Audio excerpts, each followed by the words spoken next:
Hate speech से बड़ी और क्या बात होगी जब देश को आप दो वर्गों में बांटने की आपने पूरी कवायद कर दी, देश को आपने, प्रदेश को आपने हिंदू मुस्लिम में बांट दिया, तो आपने एक तरह से घोषित पार्टीशन तो कर दिया ना। एक्चुअल पार्टीशन तो होने नहीं देंगे, अघोषित पार्टीशन भी आप कैसे कर रहे हैं। इसीलिए तो संविधान के अंदर प्रावधान दे दिया गया कि नफरत की बात करने तक पर भी जब ऑफेंसेस हैं और ऑफेंसेस होने चाहिए और उसमें अगर किसी को सजा हो जाती है तो अयोग्य घोषित कर दिया जाए। तो जब बाल ठाकरे साहब के साथ में 1989 में बिना कोर्ट की फाइंडिंग के उनको अयोग्य घोषित किया जा सकता था, किया गया है, तो अब क्यों नहीं हो सकते ये लोग अयोग्य घोषित। फाइंडिंग आती रहेगी, इन्वेस्टिगेशन होती रहेगी, जब तक इन्वेस्टिगेशन नहीं हो जाती जब तक तो आप इसको कम से कम अयोग्य घोषित करिए। सवाल ये है कि जब पहले तो SIR के जरिए वोट काटे जाते हैं, डेमोक्रेसी के हिंदी में प्रजातंत्र कहते हैं। प्रजा मीन्स जनता, जनता का तंत्र। अब जनता का तंत्र जब रह ही नहीं गया तो जनता को क्या करना चाहिए। इसी संविधान ने जनता को प्रोटेस्ट करने की आजादी दी है, इसी संविधान ने जनता को आंदोलन करने की आजादी दी है। वो आंदोलन अब से पहले भी हुए हैं, बहुत बार हुए हैं।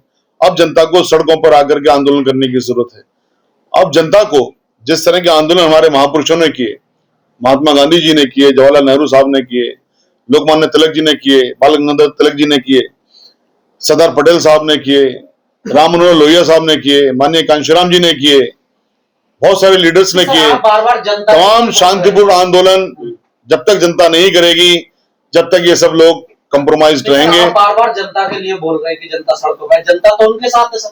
अगर आप ये कह रहे हैं जनता उनके साथ है तो जीत रहे हैं, तो फिर SIR क्यों करवाई गई, 90 लाख वोट क्यों कटवाए गए। फिर वो तो एक प्रक्रिया बताई चुनाव आयोग, वो चुनाव आयोग ने, तभी तो बता रहा हूं मैं आपको।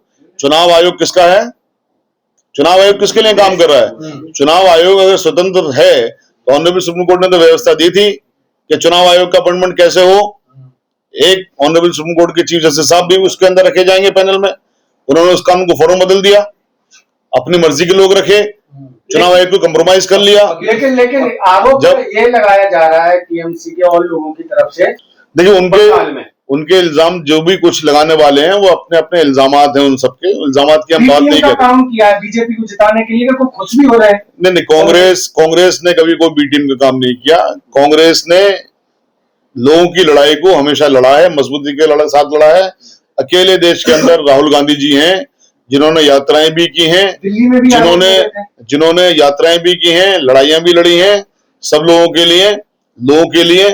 लेकिन कोई भी ऐसी इंसिडेंट नहीं है कि कहीं पर भी ऐसा हो कि उन्होंने बी टीम का काम कर दिया। बी टीम और सी टीम का काम करने वाले लोग सामने हैं सबके। जो वहां पर उन्होंने हुमायूं कबीर का एक मिशन अख्तियार किया, हुमायूं कबीर को लेकर आए, असदुद्दीन ओवैसी साहब को लेकर आए हैदराबाद से, और वहां पर उन्होंने अपने लोगों से ध्रुवीकरण करवाया, इन लोगों से ध्रुवीकरण करवाया, हिंदू मुस्लिम करके पूरे का पूरा इलेक्शन किया गया। कांग्रेस की वहां पर कब आपने सत्ता सुनी। उससे पहले 27 साल वहां पर CPIM रही, CPIM के बाद में TMC आ गई, उसके बाद में अब ये BJP आ गई। तो कांग्रेस ने कहां से किसका नुकसान कर दिया भाई। उसके अलावा आपके सबके सामने है 90 लाख वोट क्यों काट दिए गए। राहुल गांधी ने ममता को चोर बोला, तमाम तरह के आरोप लगाए, इससे कहां बोल दिया भाई राहुल, आरोप लगाए थे ना करप्शन के। चमता को चोर कहां से बोल दिया, ऐसे अल्फाज तक का मतलब क्या होता है। ऐसा है जो बोला गया है वो आप उनसे पूछिए। यहाँ पर जो मेरा मुद्दा है, मेरे मुद्दे में मुझसे बात करिए। आयोग घोषित किया जा रहा है। विपक्ष के नेताओं से कोई उम्मीद नहीं है, जो कुछ करेगी जनता ही करेगी, आपको ऐसा लगता है। विपक्ष के नेता किसकी बात करते हैं, विपक्ष को जनता की बात करनी चाहिए ना। वो तो लगातार हार ही रहे। विपक्ष को तो जनता की बात करनी चाहिए ना। जब विपक्ष को छोड़ा ही नहीं गया है, जब विपक्ष को मजबूती नहीं रहने दिया गया है, तो विपक्ष कहां से रह गया। लेकिन विपक्ष में जो भी कुछ है, मैं उन तमाम नेताओं से भी बात कर रहा हूं, उन नेताओं के लिए भी कह रहा हूं। जनता से मुराद खाली जनता नहीं है बिना लीडर। जनता से मेरी मुराद जो भी विपक्ष है और आम लोग हैं, उन सबसे मेरी मुराद। तो मेरी जो डिमांड है वो हवा में नहीं है, मेरी डिमांड उसी कानून के मुताबिक है, उसी संविधान के मुताबिक है। क्योंकि अगर इन लोगों को अयोग्य घोषित नहीं किया गया, इन लोगों को शपथ दिलवा दी गई, तो ये लोग अपने खिलाफ मुकदमे विड्रॉ कर लेंगे, इन्वेस्टिगेशन ही नहीं होगी। अब बताइए, एक पुलिस अधिकारी क्या सीएम के खिलाफ इन्वेस्टिगेशन कर लेगा अपने? नहीं कर सकता। तो जब ये सब तमाम चीजें कंप्रोमाइज होंगी तो अब उसके पास ऑप्शन क्या है? हमारे पास ऑप्शन क्या है? संविधान के पास ऑप्शन क्या है? इस देश के पास, इस देश को बचाने के लिए जिम्मेदारी है। आर्टिकल 32 कॉन्स्टिट्यूशन का जो ऑनरेबल सुप्रीम कोर्ट को अधिकार देता है, वो 32 में पिटीशन लगाई जाती हैं, वो प्रोसीजरल है। और उसके अलावा सुप्रीम कोर्ट की पावर्स आ जाती है इनहेरेंट उसके अंदर, बिल्कुल ऑनरेबल सुप्रीम कोर्ट उसके अंदर कर सकती है, करनी चाहिए। हमारी जो मांग है उसके लिए तो आपको हमें कोर्ट में पिटीशन लगानी होगी, क्योंकि कल ओथ होने का वक्त है। तो अब देश को बताने के लिए या देश से डिमांड करने के लिए हम भारत से डिमांड कर रहे हैं। हम भारत से इसीलिए तो डिमांड कर रहे हैं कि भाई देश को बचाने के लिए आप लोग आगे आइए। ऐसे लोग अगर बन गए तो देश तो बढ़ गया। चुनाव आयोग तो कंप्रोमाइज, चुनाव आयोग क्यों करेगा चिन्हित? चिन्हित तो आपको हमें करना होगा, और आप और हम चिन्हित कर चुके हैं ऑलरेडी। सब सोशल मीडिया में मौजूद हैं, तमाम सब लोगों की स्पीशीज जो रिकॉर्डेड स्पीशीज है उनकी, उन्होंने खुद डिलीवर किए हैं स्पीशीज, तमाम मौजूद हैं। और कितना आप देश को तोड़ोगे भाई धर्म के नाम पर?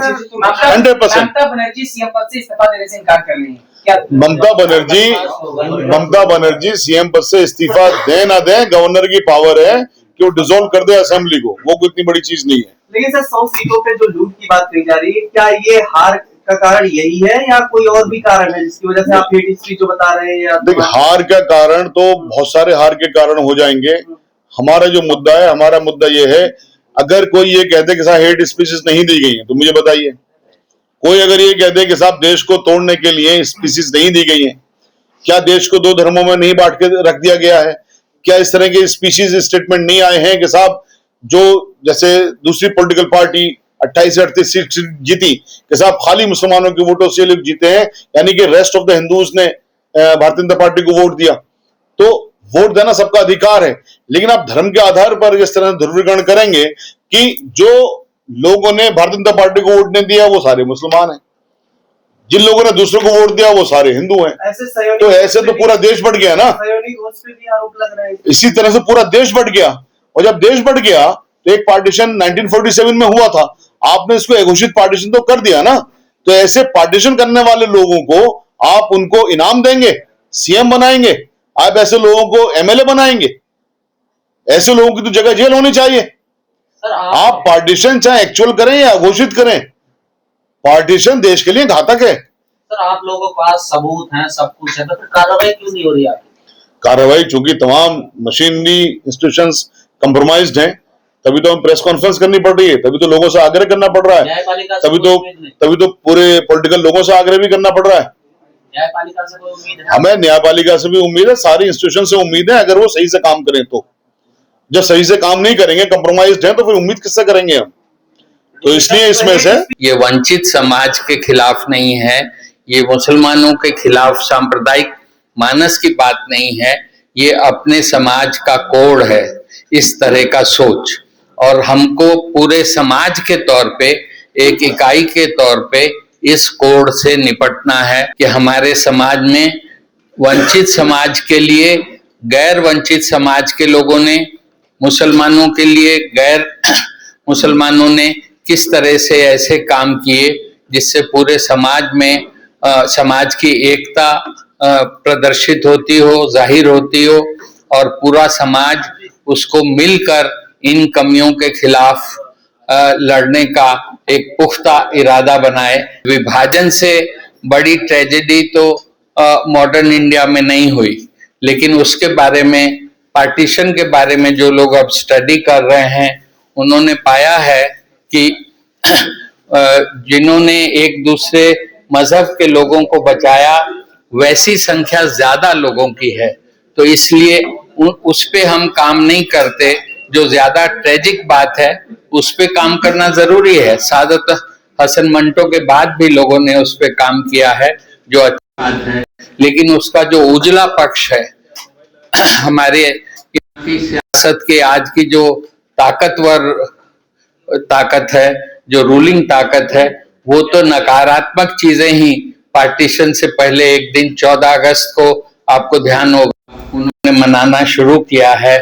जख्मों पे नमक डालने का काम फिर से वो चाहते हैं कि हो, ताकि हिंदू मुसलमान के बीच में एक खाई बनी रहे। रिजल्ट आए बंगाल के, आपने उनके अवेंदु अधिकारी के बयान सुने होंगे, किस तरह से वो खुलेआम बेशर्मी से कह रहे हैं कि मुसलमानों ने ममता को वोट दिया, लेकिन जहां मुसलमान बड़ी तादाद में है वहां भी मुसलमानों ने ममता को ही वोट दिया, फिर भी हम जीते इसलिए कि सब हिंदुओं ने हमको वोट दिया, ये हिंदुत्व की जीत है। वो खुलेआम कह रहे हैं। आज से 20-25 साल पहले ऐसे आप कहते तो कोर्ट ऐसे चुनाव को अवैध घोषित कर सकते थे। तो हम कितना पीछे लौट गए हैं अपने आजादी के सपनों से और अपने संवैधानिक मूल्यों से